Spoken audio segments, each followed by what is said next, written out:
Welcome to Learning English, a daily 30-minute program from the Voice of America. I'm Ashley Thompson. And I'm Mario Ritter Jr.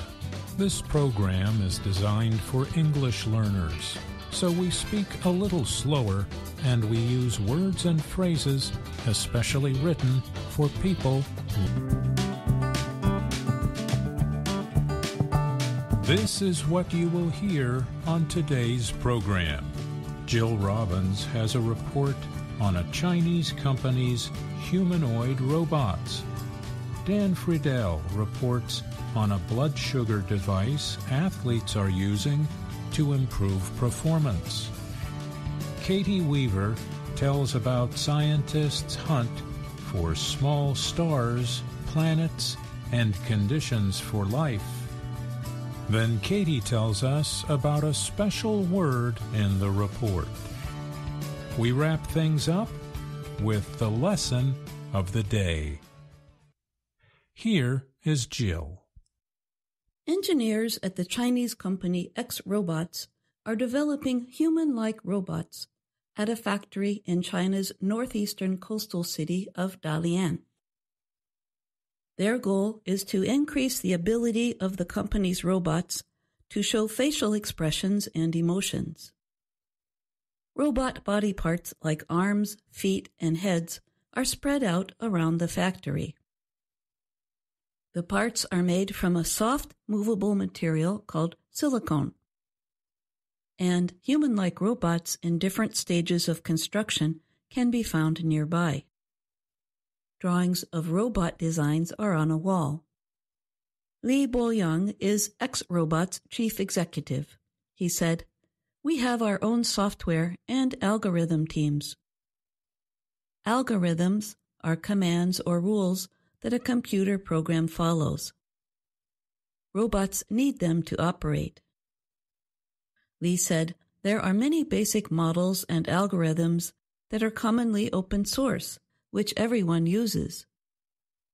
Open source programming is usually freely available to software developers to use in their systems." But Li said that his company is centering its efforts on how to get the artificial intelligence, or AI, to recognize and express expressions and emotions. In a demonstration, for example, an X-Robot's worker moved her head, smiled, and stuck out her tongue. A human-like robot then copied her movement, using small motors placed in several spaces in its head. Li said, "We are also working on the foundation model. The model we're making is multimodal and capable of emotional expression. Multimodal AI can process different kinds of signals and can react to them. For example, a multimodal system could react to video, text, sound, or touch." Li added that it can examine the surrounding environment and produce correct facial feedback. X Robots said it takes from 2 weeks to a month to produce a humanoid robot. The robots cost from $207,000 to $276,000. So far, the robot's main purpose is to be shown in museums. One of the museums is in the same building as the X Robots factory. Looking ahead, Li believes human-like robots will have a bigger part to play in the healthcare and education industries. He said that mental health treatments, like psychological counseling, are ways these robots will be used in the future. He added that his company is currently researching treatments and information gathering for mental health disorders. Li said, "Moreover, I believe that emotional interaction has broader applications in service fields, such as those aimed at children." I'm Jill Robbins.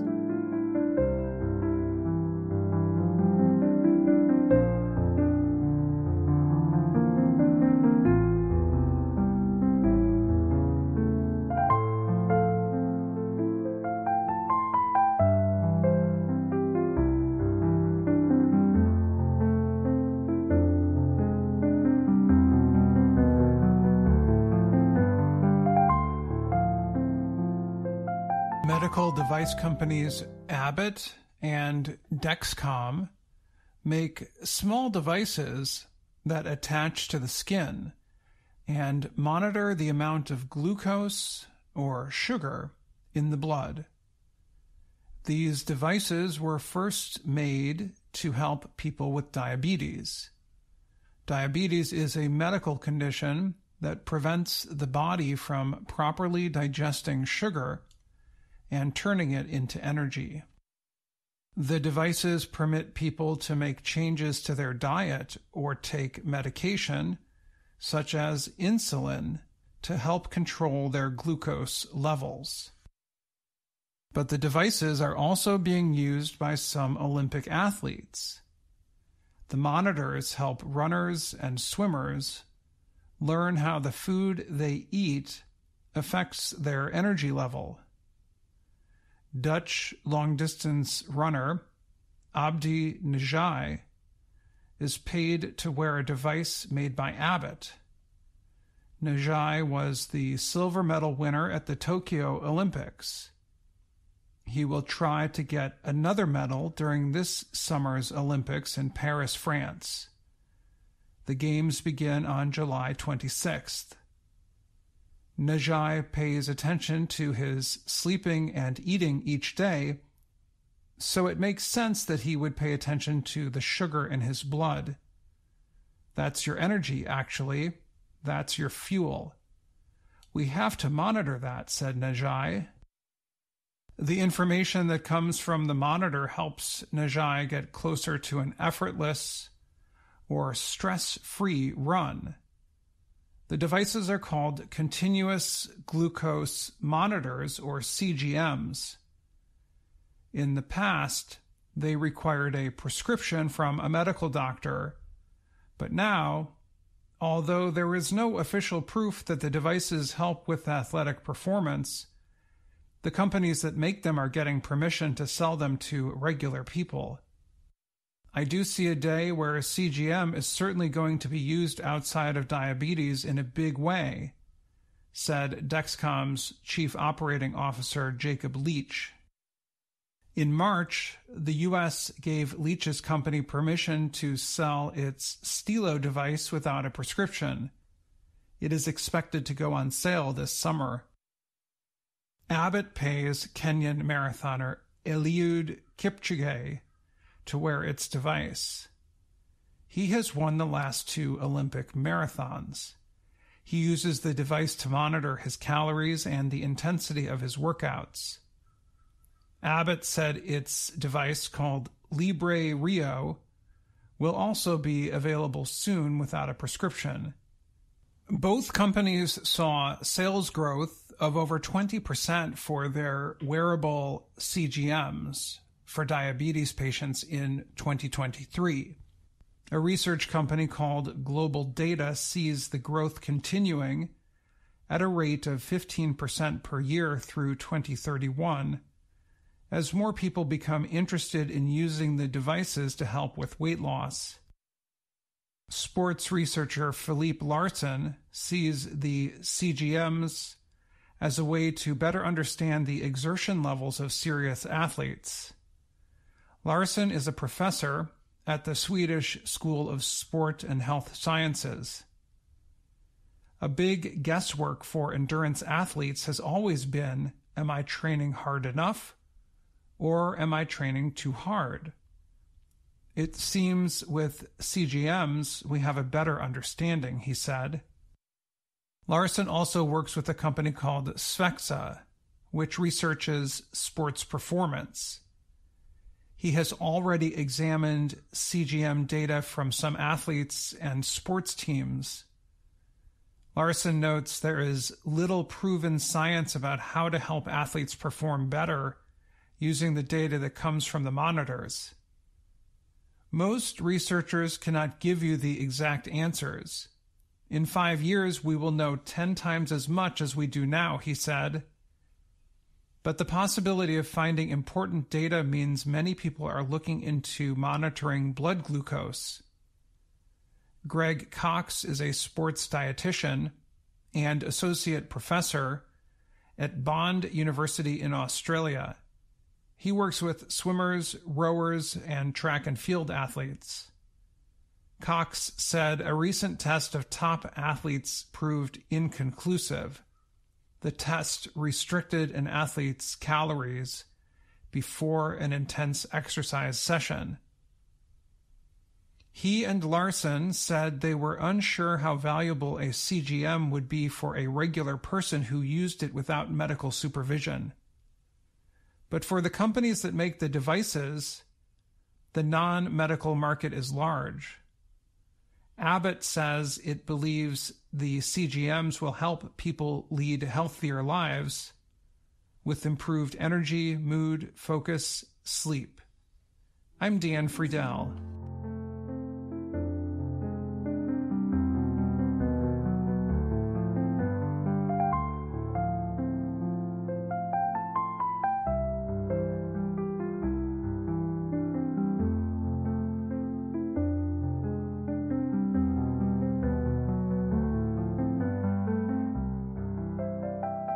Stars about the size of our Sun are not the most common ones in the Milky Way galaxy.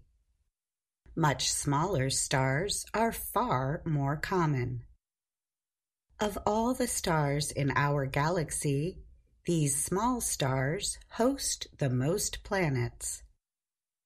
Scientists are studying the planets of these small stars in the search for worlds that may support life. New research is providing understanding about how planets form around these small stars, called very low mass stars, or VLMS. The chemistry of the planet-forming disks of gas and dust surrounding them is different from similar disks observed around stars like the Sun. The James Webb Space Telescope has gathered data on a planet-forming or protoplanetary disk around a newborn star called ISO Chal 147. It is only about 11% of the Sun's mass. Its diameter is about 43% of the Sun's, and its luminosity is about 2% of the Sun's. Luminosity is a measure of electromagnetic radiation. ISO Chal 147 is about 625 light-years from Earth. A light-year, the distance light travels in a year, is 9.5 trillion kilometers. Webb's observations showed that the gas in this star's protoplanetary disk is rich in carbon with no evidence of water. This differs from new Sun-like stars, which have oxygen-rich gas and a lot of water vapor in their disks. Scientists wonder if this difference could influence the future habitability of rocky planets that form around these small stars. A planet mainly requires, among other things, water to be in liquid state and have a suitable atmosphere for it to be habitable, said astrophysicist Aditya Arabavi of the University of Groningen in the Netherlands, who was the lead writer of the study published recently in Science. Although we can expect that the different environment of VLMS disks would have a strong influence on the planetary composition and thus the habitability, it is difficult to predict whether this makes it less likely to be habitable, Arabavi said. Stars form when dense areas of gas and dust collapse under their own gravitational pull. Once a star appears at the center of such a cloud, the remaining material forms into a turning disk around it. This activity feeds star growth. and often leads to the formation of planets. The disks around very young sun-sized stars contain much more material than those around smaller stars. This means the larger stars are more likely to have gas giant planets form around them. This is the case with the Sun and its planets Jupiter and Saturn. VLMS are the most common stars in our Milky Way, said astrophysicist and study co-writer Thomas Henning of the Max Planck Institute for Astronomy in Germany. These objects are presently the targets in the search for rocky planets because they are easier to find around such stars.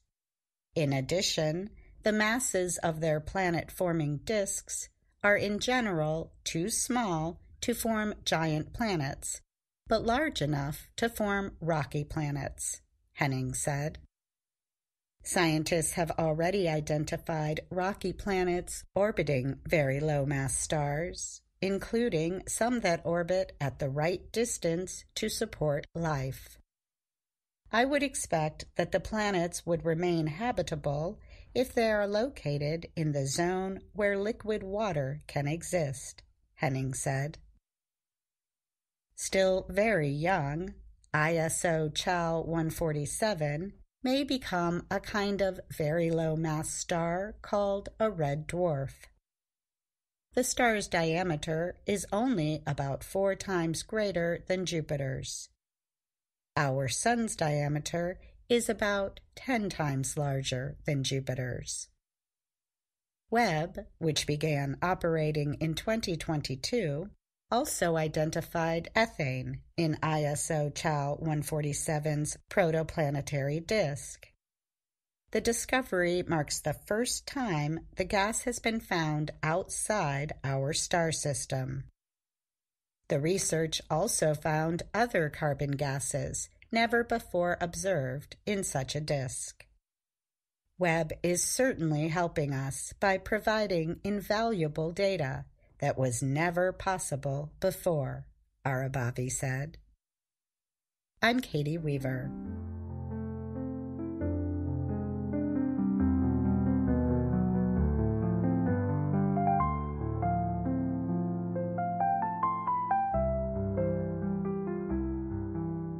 And now we have Katie here with us. Welcome, Katie.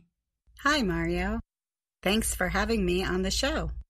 In today's report, you used one adjective repeatedly.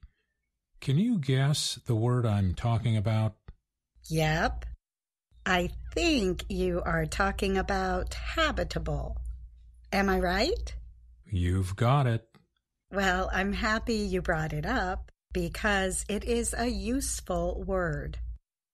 I also think it is a fun word to say. It kind of sounds like someone running up or down a few steps. And what does it mean? Habitable describes an environment that can support life. Space scientists are looking for places in the universe, including planets, that might have the right conditions for human settlement. And a habitat is the usual place an animal or plant lives. It is the environment that supports the animal or plant's continued existence. Well, thanks for the report, Katie. We're looking forward to hearing from you a lot more in future shows. It was my pleasure, Mario.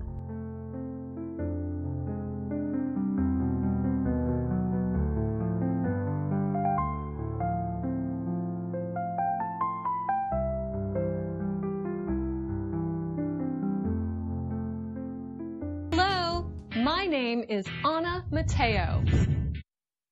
My name is Andrew Smith. And I'm Jill Robbins. You're listening to The Lesson of the Day on the Learning English podcast. Welcome to the part of the show where we help you do more with our video series, Let's Learn English. This series shows Anna Mateo in her work and life in Washington, D.C. In Lesson 45 of the series, Anna and her roommate go on a road trip to see famous places in the United States. And their plan is ambitious. Ambitious, that's spelled A-M-B-I-T-I-O-U-S,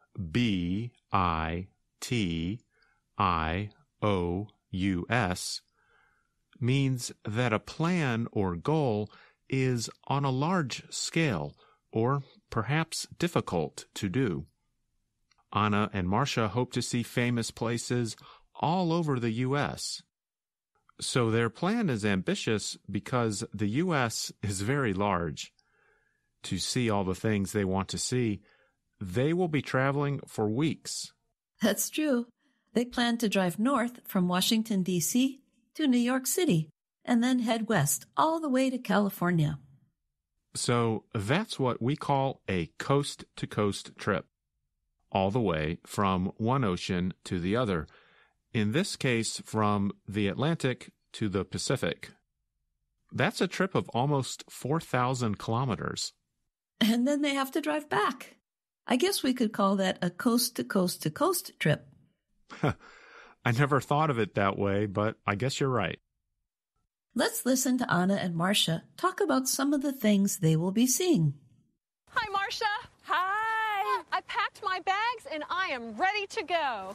Did you make a list of all the places you want to see? I did. I want to see New York City and the Statue of Liberty. And I want to see Mount Rushmore. Mount Rushmore. And don't forget the Grand Canyon. Let's not forget California's Redwood Forest. There are so many places to see. We will be driving for a long time, so we might get bored. Bored? No way. We can talk. Or not talk. We can play word games. We can sing. You know, Marcia, our trip is like that famous American song, "This land is..."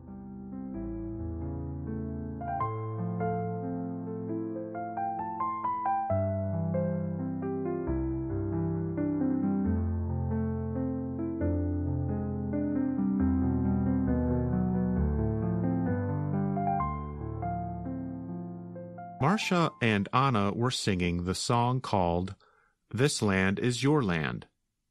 It was written by an American folk singer named Woody Guthrie in 1940. Guthrie wanted to express the idea that the U.S. should offer equal opportunity and rights to every person in the country. Great idea. Now, let's see if their trip gets off to a good start. Will we be stopping soon? We won't be stopping soon. I'm hungry. Marcia, we just left D.C. We'll be eating lunch in about 2 hours. Can you wait? I guess. Here, have an apple. It's organic. Thanks. Unfortunately for Marcia, Anna accidentally throws the apple out of the window of the car. So Marcia will have to wait a little longer before she can eat. She will have to wait, but our listeners can notice right now a special way we can talk about the future in English. It's called the future continuous tense. Listen again. Marcia, we just left D.C. We'll be eating lunch in about 2 hours. Instead of saying we're going to eat in 2 hours, Anna says, We'll be eating lunch in about 2 hours. That's because it takes some time to eat. For actions in the future that take some time to do, we can use the modal will plus the verb be plus the main verb with ing. For example, listen to this exchange. What will you be doing tomorrow afternoon? I'll be working from noon until 6 p.m. We often use the future continuous when we specify or say the amount of time we expect the activity to take. If we don't know or care about the length of time, then we can just use the expression going to, like in this exchange. Do you have any plans for the weekend? I'm going to try to clean my room and maybe go to a movie. Here, the speaker either does not know or does not care about expressing how long the actions will take. Now listen to this part of Lesson 45 and see if you can hear the future continuous tense. How many times do you hear it used? Listen carefully.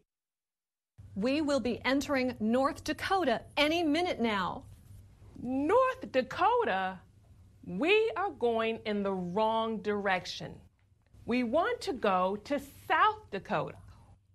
No problem. I will just exit the highway. We will be going south in just a minute. There. Done.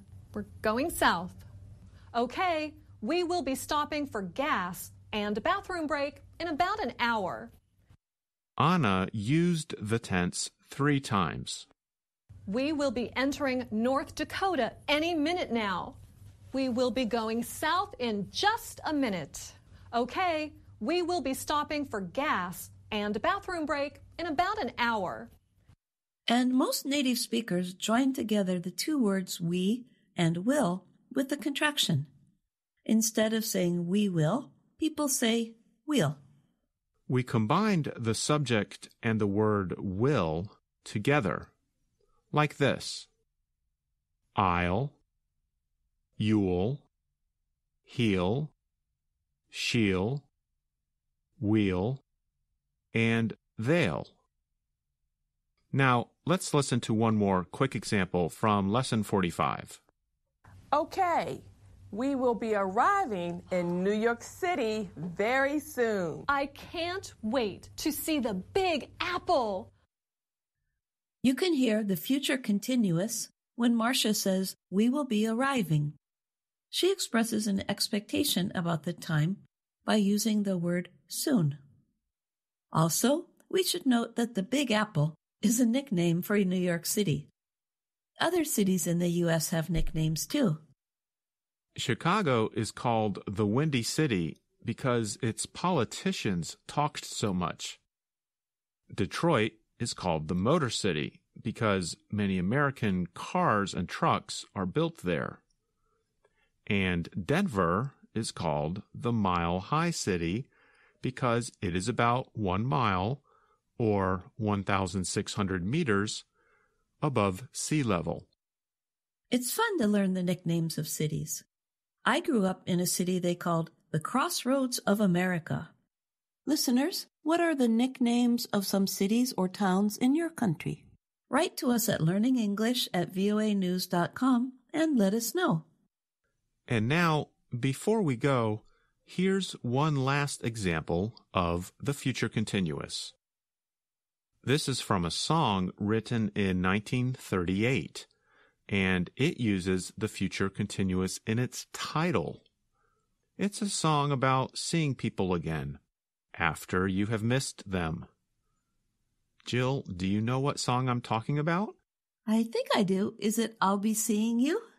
It sure is. Are you going to sing it for us? Maybe just the first part, so our listeners can get the idea. It goes like this.